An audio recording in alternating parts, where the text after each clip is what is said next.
Assalamualaikum, selamat pagi, siang, sore, malam. Halo semua. Hai, Hai, Waalaikumsalam. hai, halo. Apa kabar nih kalian semua?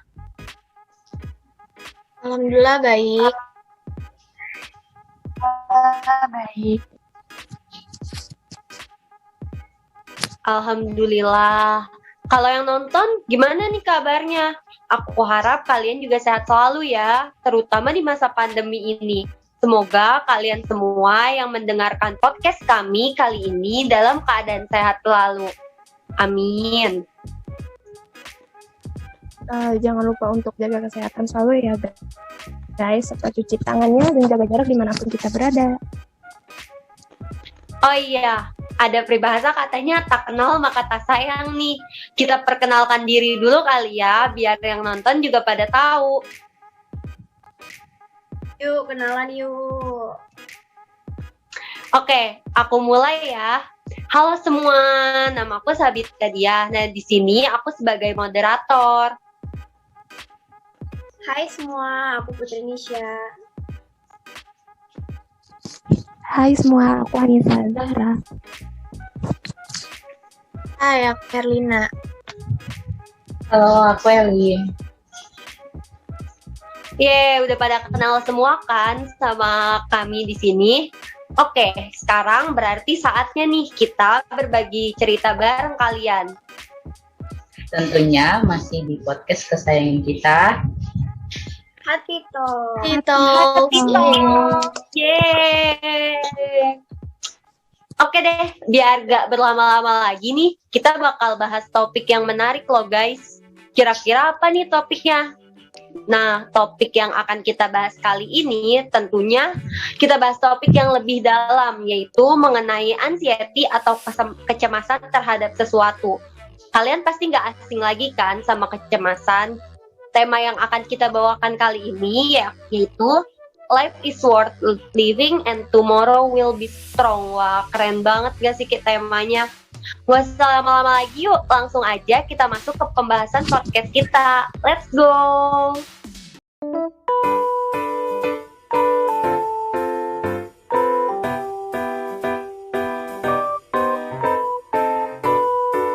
Oke, pembahasan kali ini bakalan seru banget loh. Tapi sebelum itu, aku mau tanya nih sama kalian. Kalian ada yang tahu nggak sih apa itu anxiety? Menurutku, anxiety itu ketika kita memiliki sebuah ketakutan atau kecemasan yang berlebihan terhadap suatu hal. Nah, betul banget tuh Lim. Anxiety itu adalah hal yang wajar kita miliki karena kita juga punya kan rasa cemas, rasa takut akan suatu hal. Asalkan hal itu masih di dalam batas wajar kita dan gak ganggu aktivitas sehari-hari. Aku pengen nih tanya ke kalian semua, kalian sharing dong pengalaman kalian, apa punya gejala anxiety atau enggak. Kalau dari aku sendiri sih kecemasan aku masih kecemasan wajar ya. Kalau dari kalian gimana? Aku dulu kali ya yang sharing. Jadi Boleh tuh nih. dulu waktu zaman aku TK, SD gitu kan pasti sering di sekitar kita kan bocah-bocah tuh mainnya balon, petasan banting gitu. Nah dulu tuh aku pernah diisengin sama salah satu teman aku di TK. Nah dia tuh pecahin balon tuh bener-bener di belakang kuping dan itu sampai bikin kuping merah gitu. Nah juga ada juga yang iseng main petasan banting tuh langsung dikasih ke kaki aku gitu, sampai pecahnya tuh di kaki aku gitu. Terus kadang sampai sekarang bikin kalau misalnya ada orang main balon atau orang main petasan itu sampai bikin ketakutan gitu, kayak bukan ketakutan sih, kayak gimana ya, trauma gitu sih, lebih ke trauma, kayak takut lihat balon pecah, kagetan. Terus apalagi misalnya anak kecil di sekitar bawa balon, kadang bisa-bisa aku tuh kayak lari terus kabur gitu karena takut meledak. Gitu aja sih kayak kira-kira pengalamannya. Tapi menurut kalian itu masih termasuk anxiety gak sih? Soalnya pernah baca juga nih aku, itu juga ada fobia, kayak takut akan sesuatu gitu juga bisa disebut fobia. Kita sharing aja nih. kalau menurut kalian yang kasusnya Nisa tadi termasuk anxiety atau bukan? Tapi nggak tahu sih, tapi kalau fobia sama trauma tuh kan hampir beda-beda tipis ya nggak sih? Jadi kita nggak bisa diagnosa juga sendiri. Kita harus konsul dulu sama dokter. Nah, betul banget tuh. Kalau dari Putnis atau Herlina, ada mau sharing sesuatu nggak tentang anxiety kalian, atau pernah ngalamin anxiety tapi bukan kalian atau di lingkungan gitu, pernah nggak kira-kira? Kalau aku cuma Mm-mm. kecemasan biasa aja sih, kayak misalnya kan ada tugas-tugas di kampus banyak kan, terus juga kayak ikut organisasi juga, jadi kayak kadang tuh suka panik ngebagi waktu antara kuliah sama organisasi. Jadi kayak kalau sama-sama deadline tuh itu yang bikin bingung sih kalau aku. Kalau Herlina nih kura-kura banget gak sih kuliah rapat? Kalau aku mungkin kura-kura nggak bisa aja, kupu-kupu kali ya, kupu-kupu. Ya, Semangat ya, ikut-ikutan Herlina. kali ya. Benar. Guys.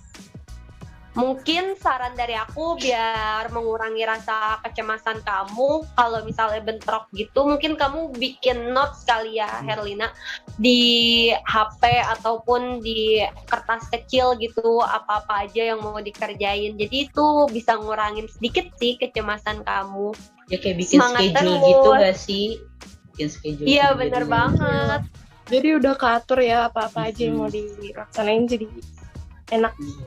Jadi kita tinggal lihat, Iya, oh iya nih betul jam banget. segini gue kayak gini gitu kan. Tapi gue punya nih cerita Betul. dikit. Kayaknya gue nggak tahu ya ini anxiety apa enggak, tapi gue punya cerita trauma. Dulu tuh waktu kecil, gue pernah dikurung di kamar mandi sama pembantu gitu, gara-gara nggak ngabisin makanan, ngabisin bubur. Nah, waktu dikunci itu tuh keadaannya gelap dan ya takut gimana sih anak-anak kecil, anak-anak TK gitu kan. Terus akhirnya aku nangis, jadi buka-bukain juga sampai itu ngebuat aku takut banget sih sampai sekarang kalau lampunya mati, terus sendirian. Beneran nggak bisa loh kayak gitu. Hah, serius Lim? Kamu pernah sampai dikurung gitu sama pembantu kamu? Wah, aku nggak nyangka banget sih. Iya, padahal kan cuma nggak ngabisin bubur ya, orang udah kenyang gitu kan. Tapi pembantu aku kena batunya sih. Dia kekunci juga di kamar mandi dan dibukanya itu pas bapak aku balik, dan bapakku baliknya sore, sedangkan pembantu aku tuh kunci ya siang gitu deh, 1 jam 2 kan. Lagi sih segala pakai kunci-kuncian. Ada lagi nggak yang mau sharing? Mungkin kalau pengalaman gue ya cemas, kayak sometimes tuh ngerasa nanti lulus kuliah tuh bakalan gimana ya. Itu tuh kadang bikin kepikiran banget, sampai kadang tuh bisa dibilang overthinkingnya parah banget. Terus kalau misalnya ngelihat teman-teman achievementnya tuh banyak, kayak misalnya ikut lomba, ikut organisasi, kepanitiaan yang lain kayak gitu tuh, kayak dalam diri itu kayak ngerasa, aduh kok mereka ini ya, kok gue begini ya, kayak gitu tuh ngerasa tuh sampai kadang tuh susah banget tidur, kayak cuma mikirin kayak gitu. Kalau dari saran aku sih ya, mungkin buat Putnis, mending kita pikirin yang jangka pendek dulu, baru nanti kita pikirin juga nih jangka panjangnya. Jadi kalau menurut aku, kalau pikir ke depannya itu kayak gak bakalan ada habisnya gak sih? Yang ada kita tuh selalu dihantui rasa cemas kita sendiri. Pastikan kita ngerasain hal-hal apa yang lagi Putnis rasain juga kayak gimana. Gak usah jauh-jauh deh, nanti UAS kita gimana itu juga udah termasuk kecemasan juga gak sih? Tapi hal-hal kayak gitu tuh kadang emang nggak kita pengen gak sih, kayak tiba-tiba diam terus kepikiran, oh iya ya nanti kayak gimana. Iya benar. Overthinking suka datang tiba-tiba gitu kan. Tapi kalau Iya benar. Kalau gue sendiri sih kayak gitu lebih nyerangnya tuh ke malam hari gitu, kayak udah mau tidur tuh ada aja yang dipikirin. Gue sih ngayal sih ya tiap malam. Jam-jam mau tidur gitu. Pasti Iya overthinking. benar. Tentunya menurutku ya hal wajar sih kalau kita punya kecemasan ya, karena setiap orang pasti cemas pada porsinya masing-masing ya nggak sih. Yang kadang tuh kalau aku sendiri tuh aku tuh suka ke distract sama sesuatu gitu loh. Belum lama ini kan aku baca tweet yang trending di Twitter itu kan tentang pencapaian di umur 25 tahun 100 juta, punya tabungan 100 juta. Wah gila, itu gimana tuh caranya? Ternak uang bisa gak sih? Tapi itu bisa bikin kecemasan juga, Lim. Buat aku ya. Buat kalian gimana kalau menurut kalian? Ya itu tadi sama yang kayak aku bilang kan, gue gimana nih, gue bakalan kayak dia nggak, apa bakalan lebih gitu. Kalau kayak gitu, gue rasa bisa deh kayak lu buat planning. Jadi walaupun lu cemas, lu planning buat nge-support diri lu. Gue bisa pasti lebih dari dia gitu. Buat planning aja, misalkan gue umur segini kalau bisa udah tercapai ini, yang simple aja dulu. Misalkan gue harus beli barang ini nih, kayak gitu. Dari hal-hal kecil pasti lu punya harapan yang lebih tinggi dan lu bisa ngusahain itu sih kalau mau usaha. Nah, bener banget. Betul banget, Lim. Iya betul banget. Terus kalau gue juga mungkin ini kali ya, yang gue terapin tuh kayak tiap orang tuh punya perangnya masing-masing ya nggak sih guys? Kita tuh punya ibaratnya ya punya perangnya masing-masing, punya kecemasan tersendiri, masalah tersendiri, terus hal-hal apa aja yang bisa bikin kita seneng itu sendiri. Jadi kita harus melalui perang itu guys. Perang kita juga nggak sama gitu kan, gitu loh. Ngerti nggak guys? Ya kayak setiap orang pasti punya masanya di mana dia bisa melaksanain semua impiannya. Jadi semua orang kan punya jalan yang beda-beda. Jadi kita tuh ngikut aja gitu alurnya, tapi jangan juga nyerah gitu aja. Jangan merasa iri kok dia udah segini. Padahal kan setiap orang jalannya beda-beda. Bisa aja kita nanti di depan ada apa yang bikin kita surprise mungkin. Mungkin ada jodoh di depan, Apa kita nggak tahu. nih kira-kira? Siapa tahu kalian habis lulus ada yang menikah gitu. Kan orang beda-beda gitu. Wah, itu gue Lim bukan. atau Herlina mungkin. Nanti kita kondangan ya. Semuanya juga kondangan, yang Sabita. yang nonton podcast ini juga kondangan. Kok aku dulu.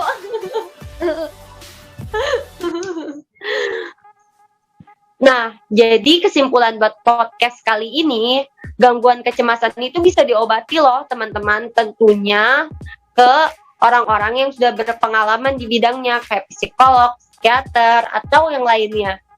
Jadi ada kombinasi nih di antara keduanya. Jika kita mengalami anxiety itu atau kecemasan ringan, itu sebenarnya hal yang wajar dan selama itu nggak mengganggu aktivitas kita ya.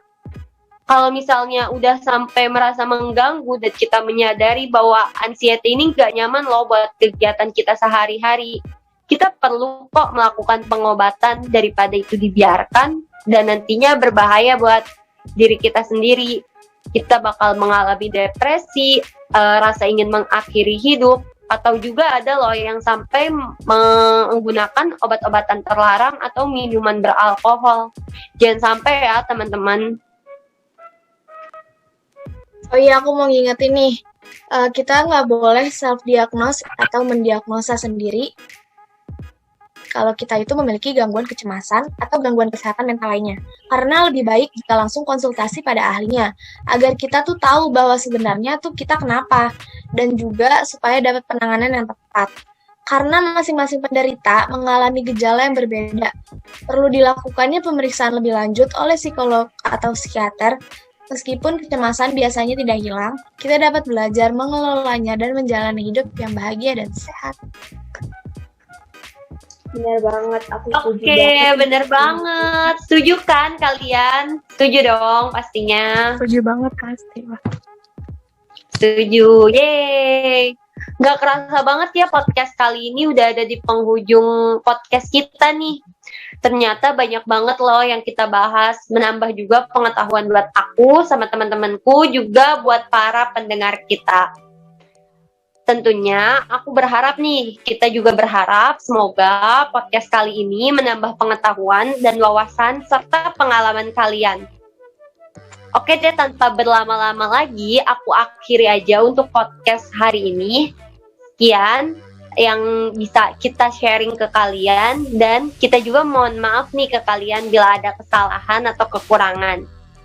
Aku Sabita, Anissa, Elim, Herlina, dan Putri pamit undur diri ya teman-teman. Sampai jumpa di podcast-podcast kita selanjutnya yang tentunya bakalan lebih seru lagi loh. Wassalamualaikum warahmatullahi wabarakatuh. See you guys. Bye-bye. Terima kasih semuanya. Thank you.